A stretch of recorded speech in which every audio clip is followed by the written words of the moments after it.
चातुर्मासामध्ये अजून एक नियम करू शकतो. श्रीकृष्णाची दाम्पत्य पूजा ह्याला म्हणतात.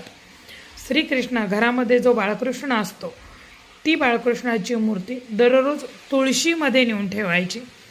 सकाळी तुम्ही ज्या वेळेला पूजा करता त्यावेळेला तुळशीमध्ये नेऊन त्याची श्रीकृष्णाची आणि तुळशीची एकत्र पूजा करायची.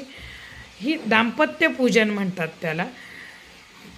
हळदी कुंकू, तुम्ही फूल, अक्षता, एखादं तुळशीपत्र वाहावं, जमल्यास थोडासा किमान दूध साखरेचा नैवेद्य दाखवावा.